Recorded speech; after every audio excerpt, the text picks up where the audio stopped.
Hello guys, welcome back to my channel. तो कैसे हैं आप सभी लोग? आई होप बढ़िया होंगे। जी हाँ, मैं भी बिल्कुल बढ़िया हूँ। चलिए शुरू करते हैं आज के एक्सप्लेनेशन को।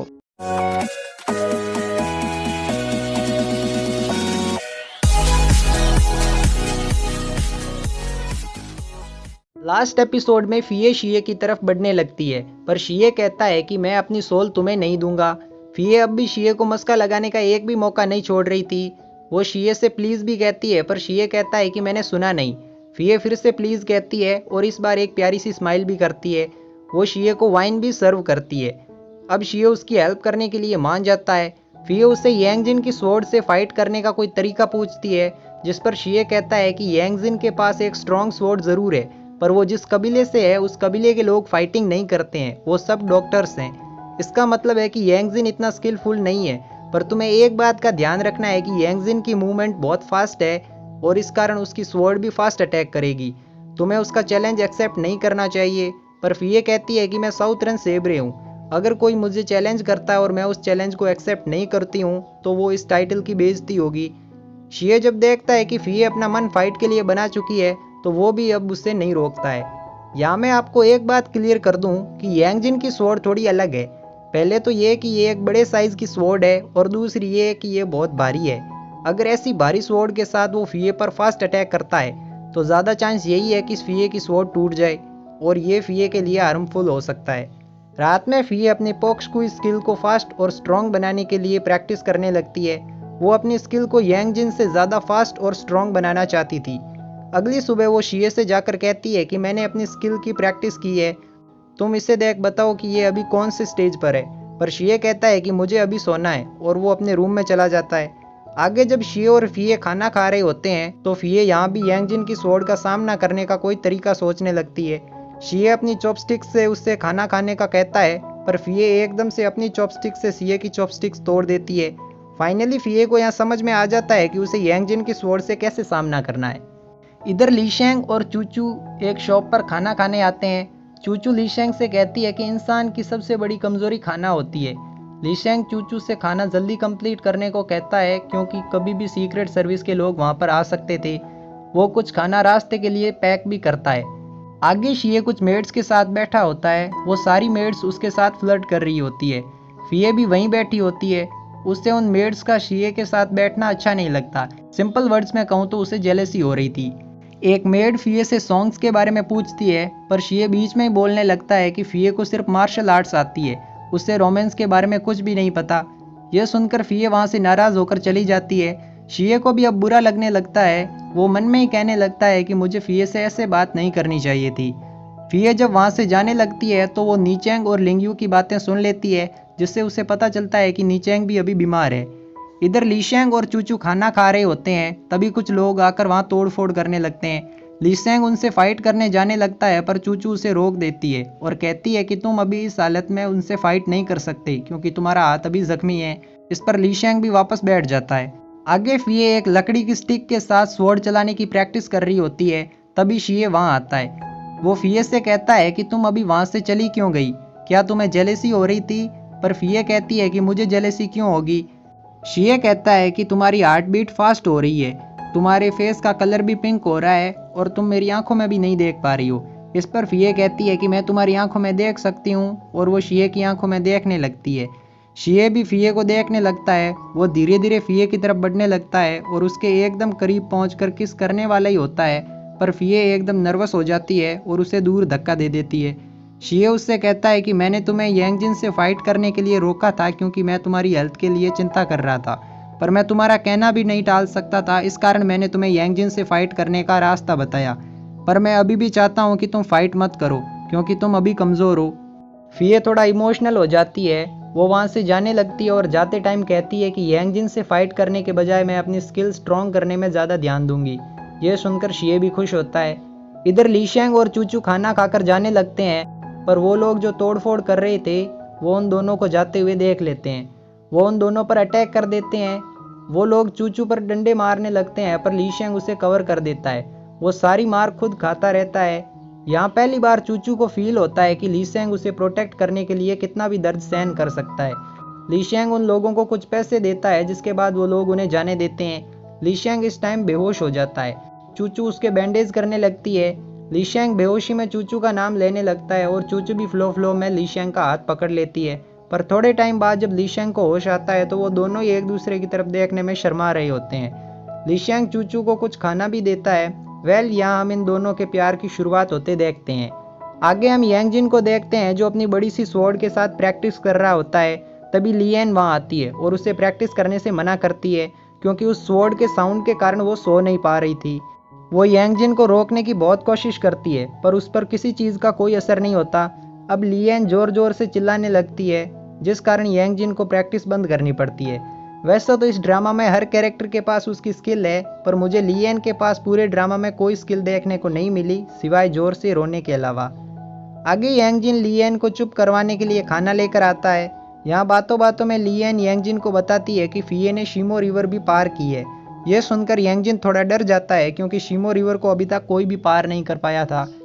अब शू यांगजिन को आकर बताता है कि तुम्हें फिये से फाइट नहीं करनी चाहिए क्योंकि इस टाइम फिये इतनी इंजर्ड है कि इस फाइट से उसकी जान को भी खतरा है। यह सुनकर यांगजिन को भी काफ़ी बुरा लगता है। असल में यांगजिन फिये को चैलेंज इसलिए कर रहा था क्योंकि उसके कबीले में किसी को भी फाइट करनी नहीं आती थी, इसलिए वो अच्छे वॉरियर से फाइट करता था जिससे उसकी स्किल इम्प्रूव हो। अगले दिन फिये और यांगजिन में फाइट होने वाली होती है।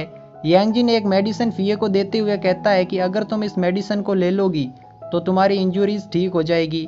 फिये यांगजिन के कबीले के बारे में जानती थी इसलिए वो उस मेडिसिन को नीचेंग के लिए लेना चाहती थी। वो नीचेंग से एक स्वॉर्ड मांगती है जिसके बाद नीचेंग एक स्वॉर्ड फिये को देती है। पर इसी के साथ यहाँ एक फ्लैशबैक दिखाया जाता है जिसमें नीचेंग एक सराय में ओपेरा गा रही होती है। इसी सराय में लीजेंग और यिन वैनलिन भी आए होते हैं। लीजेंग यहाँ एक आदमी को फ्लोटिंग हैंड से बेहोश कर देता है जिससे नीचेंग और यिन वैनलिन को लीजेंग पर डाउट होने लगता है कि लीजेंग कोई नॉर्मल वॉरियर नहीं है। आगे फिये और यांगजिन में फाइट होने लगती है। फिये यहाँ अपनी स्वॉर्ड ओपन नहीं करती है, वो सिर्फ यांगजिन के अटैक से बचने की कोशिश करती है। फिये अभी तक पोक्सकुई, चीमन के मेफ्लाई और नॉर्थरन सेब्रे की स्किल इन तीनों फॉर्मेशन में अपनी अच्छी पकड़ बना चुकी थी। लास्ट में वो यांगजिन को हरा देती है।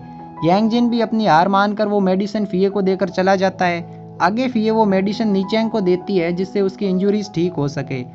यहाँ मैं आपको बता दूं कि नीचेंग फिये को अपनी डॉटर के जैसी मानती है, इसलिए उसने अपनी जान खतरे में डालकर भी फिये को बचाया था।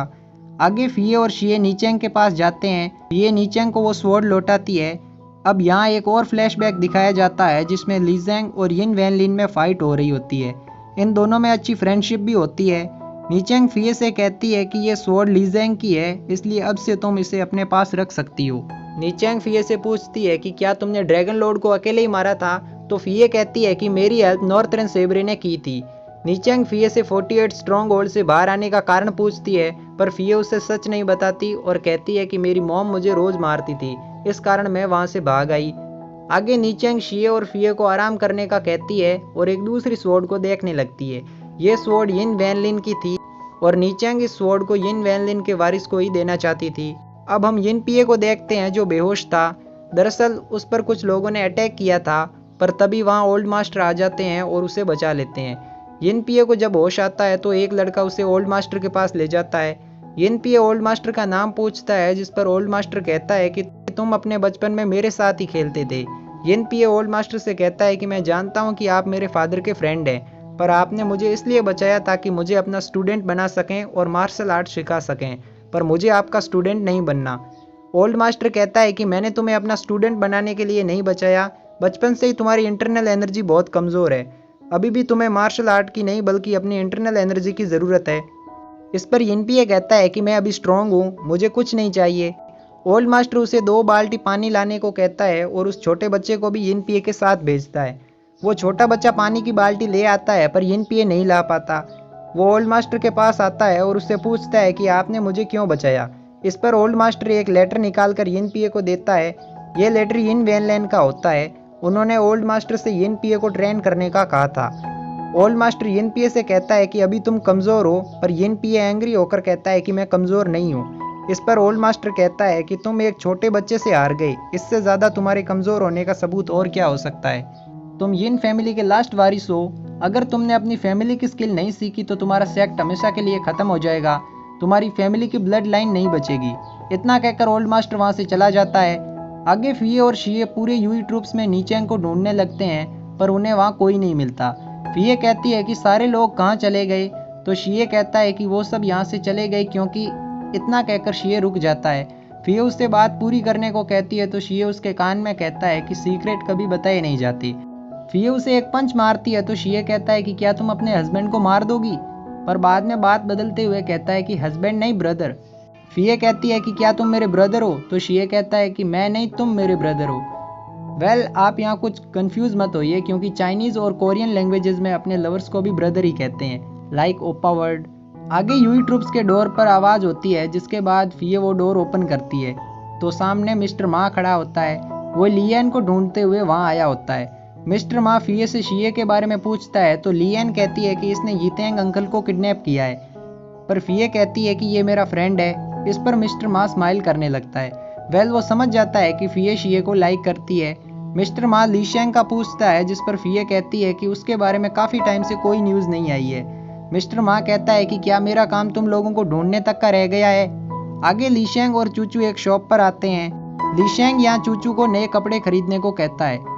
यहाँ भी ये दोनों एक दूसरे की तरफ देखकर हंस रहे होते हैं। इधर शीए और फीए मिस्टर मा के साथ एक शॉप पर आते हैं। यांगजिन अभी भी इनका पीछा कर रहा होता है। मिस्टर मा कुछ सामान खरीदता है।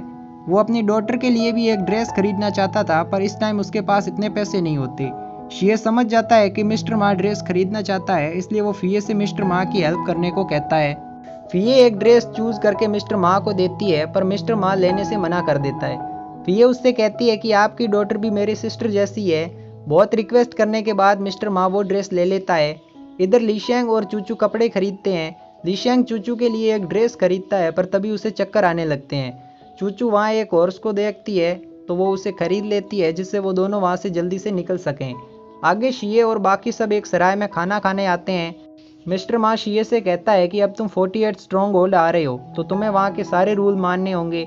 फीए ये सुनकर शीए को मारने लगती है पर शीए वहाँ से भाग जाता है। असल में शीए के 48 स्ट्रॉन्ग होल्ड जाने की बात शीए और फीए दोनों के बीच तक ही थी, पर शीए ने अब ये बात सबको बता दी थी। तभी यांगजिन भी उनका पीछा करते हुए उस सराय में आ जाता है। लियन उसे देख लेती है और उसके यहाँ आने का कारण पूछती है। यांगजिन फीए से कहता है कि मैं तुम्हारी स्किल्स सीखना चाहता हूँ, मैं तुमसे दोबारा फाइट करना चाहता हूँ, पर फीए मना कर देती है। लियन यांगजिन का एक टोकन ले लेती है और उसे फीए को देती है। फीए उस टोकन के बारे में पूछती है जिस पर यांगजिन कहता है कि ये पेडलर गैंग का टोकन है।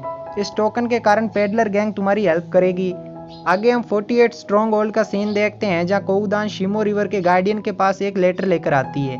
ये लेटर यू वेंजी ने भेजा होता है। इस कैरेक्टर के बारे में मैं आपको पहले के एपिसोड्स में बता चुका हूँ कि ये दिशा के साथ मिला हुआ है। इस लेटर में यू वेंजी उनको अपने साथ मिलने को कहता है। गार्डियन वो लेटर जला देता है और कोउदान से 48 स्ट्रॉन्ग होल्ड के साथ रहने का कहता है। यहाँ एज ए ऑडियंस हम कोउदान के फेस को देख समझ पाते हैं कि वो यू वेंजी के साथ मिलना चाहती है। इधर वैंगलिन यीतेंग को आकर बताता है कि मैं शीए को अपने साथ नहीं ला पाया और फीए भी उनके साथ ही है। यीतेंग कहता है कि फीए लकी है कि एम्परर शीए उसके साथ है।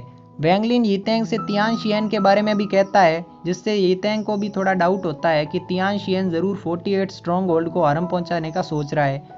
आगे नाइट में कोउदान फिर से गार्डियन के पास आती है। कोउदान गार्डियन के कप में पॉइजन मिला देती है पर तभी गार्डियन भी वहाँ आ जाता है। इसी के साथ एपिसोड 20 और 21 का एक्सप्लेनेशन यहीं एंड होता है। आप में से काफ़ी लोग मुझे लीजेंड ऑफ फीए के रोमांटिक सीन अपलोड करने का कह रहे थे, बट आई एम सॉरी मैं ऐसा नहीं कर सकता क्योंकि इससे मेरे चैनल पर कॉपीराइट आ रहा है। बट आप चाहें तो मैं इंस्टाग्राम पर रोमांटिक सीन अपलोड कर दूंगा। इंस्टाग्राम का लिंक आपको मेरे चैनल के डिस्क्रिप्शन में मिल जाएगा, सो चेकआउट। वंस अगेन शीए शोकान।